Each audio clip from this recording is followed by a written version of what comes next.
Coaching apply में मैं नरेंद्र कुमार सहृदय स्वागत करता हूं। मित्रों, आज हम अपनी सूक्ष्म क्रिया की श्रृंखला में एंटी रूमेटिक एक्टिविटीज पवन मुक्तासन सीरीज की श्रृंखला की हम 5वीं कड़ी में देखने जा रहे हैं गुल्फ घूर्णन, जिसे अंग्रेजी में बोलते हैं एंकल क्रैंक।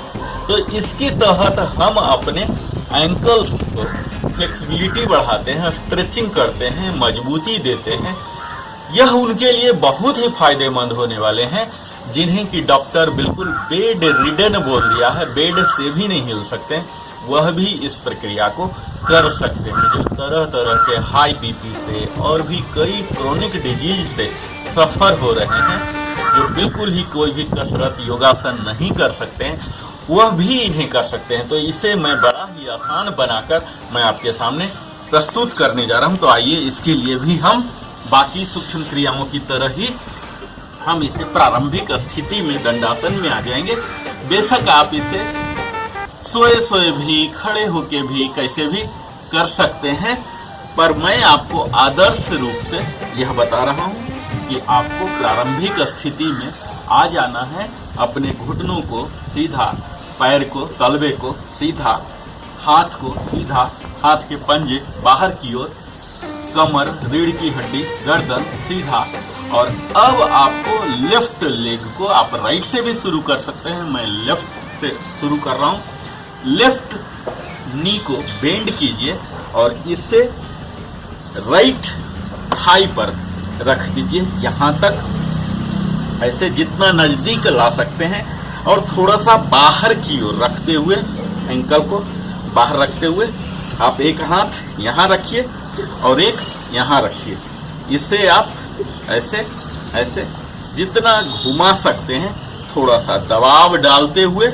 इसमें हमें ध्यान देना है कि जब हम अपवर्ड ला रहे हैं अपने एंकल को, तो सांस को लेना है, इनहेल करना है, और जब नीचे कर रहे हैं तो एक्सेल। इस तरह से आप ब्रीदिंग को कनेक्ट कर, यहाँ आप थोड़ा सा बाहर की ओर कर लीजिए ताकि इसके रोटेशन के लिए जगह मिल जाए। यह एंटी क्लॉक से हमने शुरू किया। 10 टाइम्स मिनिमम आप इस तरह से कीजिए। यहाँ आपका अवेयरनेस आपके ब्रीदिंग पर, इनहेल और एक्सेल पर, और इस एंकल पर बना होना चाहिए। अगर आप भरपूर लाभ लेना चाहते हैं, प्रभावी होना चाहते हैं, और मित्रों किसी भी आसन में, प्राणायाम में हम प्रसन्न मुद्रा में रखते हैं।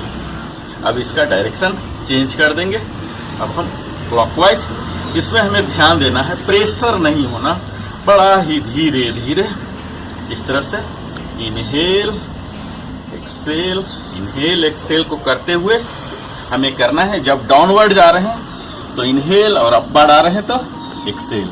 इस तरह से 10 टाइम्स हम यह क्रिया को दोहराएंगे दोनों डायरेक्शन में। गुल्फ घूर्णन, आपको मालूम होगा मित्रों, गुल्फ का मतलब होता है अंग्रेजी में एंकल, और घूर्णन क्रैंक, हम क्रैंकिंग कर रहे हैं। इसी तरह से हम अपने पैर को बदल लेंगे। पैर को बदल के यहाँ राइट लेग को और इस एंकल को, टोज को लेफ्ट हैंड से पकड़ेंगे। यहाँ हम फिर से 10 टाइम्स करेंगे। आप अभी देख पा रहे होंगे कि मैं कैसे, यहाँ थोड़ा सा गैप रख लीजिए। अपर पार्ट को बिल्कुल स्ट्रेट, जितना रेंज ऑफ मोशन आप कर सकते हैं लीजिए। आप बिस्तर पर बैठ के, कहीं भी सोफा पर बैठ के, चेयर पर भी बैठ के कर सकते हैं। 10 टाइम्स और 10 टाइम्स अब मैं क्लॉकवाइज करने जा रहा हूँ। इसके साथ ही आप ब्रीदिंग पर फोकस कीजिए। जब आप नीचे जा रहे हैं तो इनहेल, और ऊपर ला रहे हैं तो एक्सेल करते रहिए। हम अपने एंकल पर ध्यान देंगे, प्राणिक अंदर जो कॉस्मिक एनर्जी है उस पर ध्यान देंगे। आंखों को बंद रखेंगे, नजर को आज्ञा चक्र पर लाएंगे। इस तरह से आप 3 सेट कर सकते हैं। 3 सेट करके गुल्फ घूर्णन को आप कीजिए, एंकल क्रैंकिंग को कीजिए, और फिर देखिए कि आप अगर बेड रिडन भी हैं तब भी आपको फायदे हो जाएंगे। और जो सक्रिय